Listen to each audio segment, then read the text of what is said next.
శ్రీమాత్రే నమ. జయ గురు దత్తాత్రేయ నమ. ఈ వీడియోలో మనం మే 16వ తారీఖు నుంచి 31వ తారీఖు మధ్యలో జరగబోయే పక్ష ఫలితాలు కన్యా రాశి వారికి ఏ విధంగా ఉండబోతున్నాయి అన్న విషయాన్ని మనం పరిశీలించే ప్రయత్నం చేద్దాం. మరి కన్యా రాశి వారికి జాగ్రత్తగా నిర్ణయం తీసుకోవాల్సినటువంటి సమయం ఇప్పుడు రావడం జరిగింది. ముఖ్యంగా ఈ కన్యా రాశికి దశమాధిపతి కూడా బుధగ్రహమే అవడం జరుగుతుంది. అటువంటి బుధుడు అష్టమ స్థానంలో సంచరిస్తున్నారు. సో అప్పుడు ఏమవుద్దంటే సాధారణంగా వృత్తిలో అనుకోకుండా మార్పులు రావడం జరుగుతూ ఉంటుంది. మన ప్రమేయం ఉన్నా లేకపోయినా తప్పనిసరి పరిస్థితుల్లో కొన్ని జరుగుతూ ఉంటాయి. అది వృత్తి మీద మరి ఈ పక్షంలో మీ మీద ఈ వృత్తి మీద ప్రభావం చూపించే అవకాశం ఉంది కాబట్టి అదొక యాంగిల్లో అయితే, మరి దశమ స్థానాధిపతిగా ఉన్నటువంటి బుధుడు అష్టమంలో ఉంటే చతుర్థ భావాధిపతిగా ఉన్నటువంటి గురువు భాగ్యస్థానంలో ఉంటూ వ్యయాధిపతి రవితో కలిసి ఉండడం జరిగింది. అంటే చతుర్థాధిపతి వ్యయాధిపతి కలిసి ఉన్నప్పుడు ఎలా ఉంటుందంటే అది ప్లేస్ మారవలసి ఉంటుంది అన్నమాట. ఒక ప్లేస్ నుంచి వేరే ప్లేస్కి మారడం జరుగుతూ ఉంటుంది. అదే విద్యార్థులు అయితే ఒక స్కూల్ నుంచి వేరే స్కూల్కి మారడం కానీ ఈ విధంగా ఏదో ఒక మార్పు అన్నది జరుగుతూ ఉంటుంది.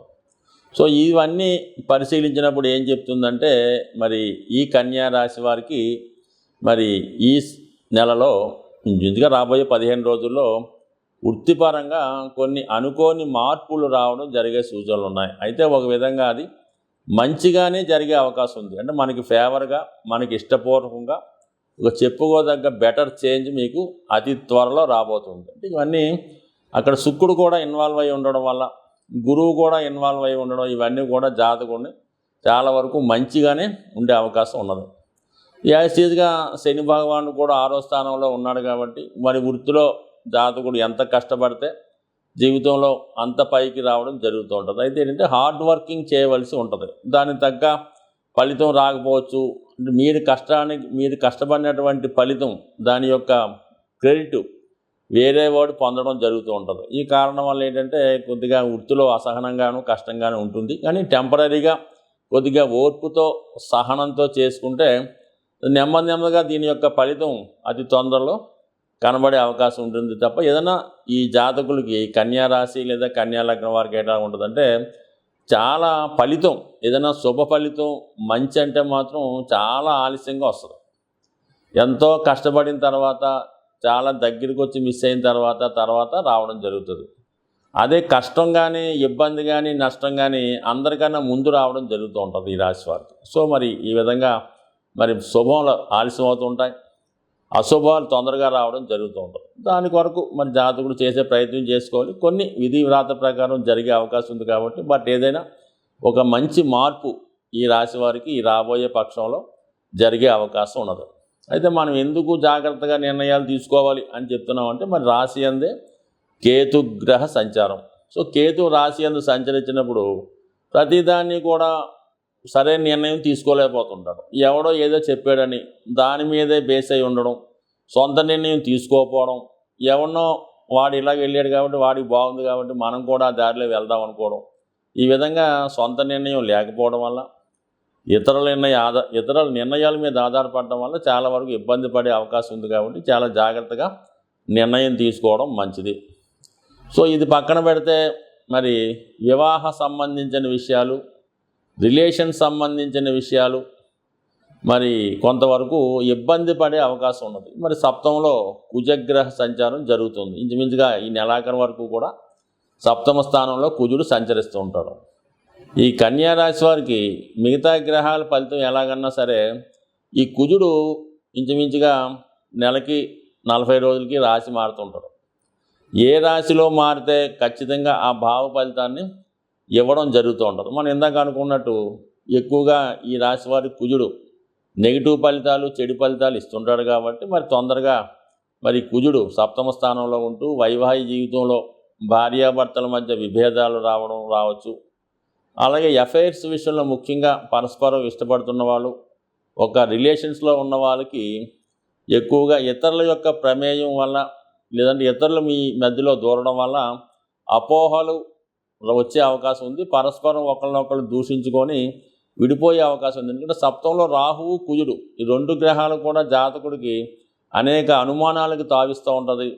అలాగే చెప్పేవాళ్ళు కూడా ఏదో లేనిపోని కల్పిస్తూ ఉంటారు. సో ఈ కారణం వల్ల వివాహ జీవితంలో కానీ రిలేషన్స్ విషయంలో కానీ మరి ఇటువంటి అపోహలకు వచ్చే అవకాశం ఉంది. అది చిన్న విషయాన్ని పెద్దదిగా చేసుకొని దాన్ని ఎక్కువగా గొడవల దాకానో కోర్టు దాకానో పోలీస్ స్టేషన్ దాకానో పెద్ద మనుషుల దాకా వెళ్ళి ఆ సూచనలు ఉన్నాయి. కాబట్టి ఏమాత్రం టెంప్ట్ అవ్వకుండా ఈ నెలాఖరు వరకు జాగ్రత్తగా దీన్ని వాయిదా వేసుకుంటే దాని తర్వాత ఆటోమేటిక్గా కుజుడు మరి మారడం వల్ల తర్వాత ఇటువంటి చికాకులు ఏమన్నా ఉంటే అవి సమసిపోయే అవకాశం ఉంది. కాబట్టి తొందరపడి వివాహ విషయంలో కానీ రిలేషన్ విషయంలో కానీ ఎటువంటి నిర్ణయాలు తీసుకోవద్దు. సావకాశంగా నెమ్మదిగా ఆలోచించండి. ఎందుకంటే గురువు భాగ్యస్థానంలో ఉంటూ మరి రాశి మీద కూడా తన పంచమ దృష్టి చూడటం వల్ల చిన్న విషయాలు ఉంటాయి, అవే సర్దుకుపోతాయి. ఏదైనా న్యాయం మీ పక్షాన ఉంది కాబట్టి ఎటువంటి ఇబ్బంది పడద్దు.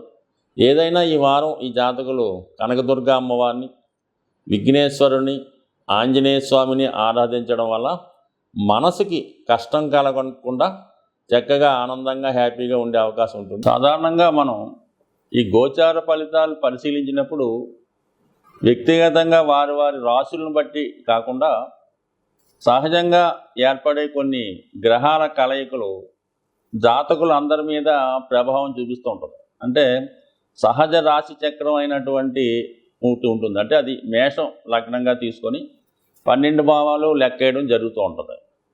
సో ఈ భావాల్లో కొన్ని గ్రహాలు బలంగా ఉన్నప్పుడు అవి జాతకులు అందరి మీద ప్రభావాన్ని చూపడం జరుగుతూ ఉంటుంది. మరి ఇప్పుడు ఈ సహజ రాశి చక్రంలో ఈ కుజ రాహులు 12వ స్థానంలో సంచరించడం వల్ల ఒక విధంగా కొంత అవినీతి కార్యక్రమాలు, అక్రమాలు, అది దోపిడీలు అనుకోవచ్చు, రోడ్డు ప్రమాదాలు అనుకోవచ్చు, అన్యాయంగా ప్రవర్తించడం అనుకోవచ్చు, దుర్మార్గంగా ఇవి కొద్దిగా ఈ లోకంలో, ఈ ప్రపంచంలో, ఈ దేశంలో ఎక్కువయ్యే అవకాశం ఉంటాయి. సో ఈ దౌర్జన్య కార్యక్రమాల వల్ల సాధారణ వ్యక్తులు, మధ్యతరగతి కుటుంబాలు చాలా వరకు ఇబ్బంది పడుతూ ఉంటారు. సో అలాగే ఈ గురువు రవి కలిసి ఉండడం ఒక విధంగా ధనస్థానంలో ఉండడం వల్ల ఫైనాన్షియల్ ఫ్లో బాగా పెరుగుతూ ఉంటుంది అన్నమాట. ఆర్థిక సంపద పెరుగుతుంది, మనీ రొటేషన్ పెరుగుతూ ఉంటుంది. బ్యాంకింగ్ రంగం, ఫైనాన్స్ రంగం చాలా డెవలప్ అవుతూ ఉంటుంది. అంటే 2వ స్థానం అన్నది సహజ 2వ స్థానం వృషభ రాశి, ఫైనాన్స్ సంబంధించింది. ధనకారకుడు అక్కడ సంచరించడం వల్ల ఫ్లో ఆఫ్ మనీ ఎక్కువ పెరుగుతుంది. ప్రభుత్వం వారి దగ్గర కూడా మరి వాళ్ళ యొక్క సంపద పెరగడం వల్ల ప్రభుత్వాలు బలంగా తయారవుతాయి. సో ఆ కారణం వల్ల ప్రజలకి సౌకర్యవంతమైన జీవితం రావడం జరుగుతూ ఉంటుంది అన్నమాట.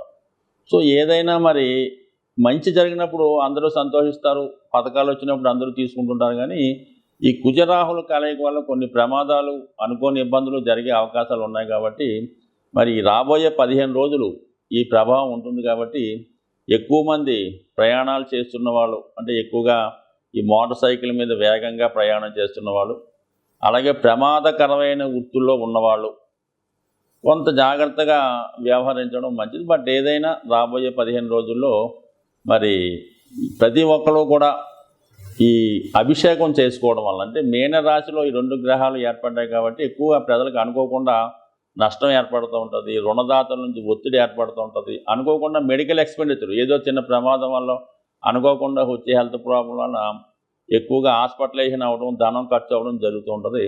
అంటే ఈ ధనం ఖర్చు అవ్వడం కంటే మనకి ఎక్కువ మోసం రూపంలో పోతుంటుంది. ఏదో చిన్న హెల్త్ ప్రాబ్లం ఉంటుంది, దాన్ని ఏదో పెద్దగా చెప్పి ఒక 1000 రూపాయలతో పోయేదానికి ఒక 10,000, 1,00,000 రూపాయలు కూడా ఖర్చు పెట్టించవచ్చు. ఇటువంటి వాటి నుంచి తప్పించుకునే ప్రయత్నంలో మరి ఎక్కువగా ఈ రాహువుకి కుజుడు జలతత్వంలో కలిసి ఉండడం వల్ల మీరు లక్ష్మీ నరసింహస్వామి దేవస్థానం మనకి యాదగిరి గుట్ట, అలాగే మంగళగిరి, మరి అలాగే సింహాచలం వంటి ఈ లక్ష్మీ నరసింహస్వామి దేవస్థానం లోకల్గా ఉన్నటువంటి టెంపుల్ ఏమన్నా ఉంటే అటువంటి టెంపుల్లో విధి విధానంగా మరి స్వామికి పానకంతో అభిషేకం చేయడం వల్ల కానీ, లేదంటే పానకం నైవేద్యంగా పెట్టడం వల్ల, ఇవన్నీ కుదరని వాళ్ళు ఇంటి దగ్గరే మరి లక్ష్మీ నరసింహస్వామికి పానకాన్ని నైవేద్యంగా పెట్టడం వల్ల ఇటువంటి విపత్తుల నుంచి తప్పుకునే అవకాశం ఉంటుంది. స్వస్తి.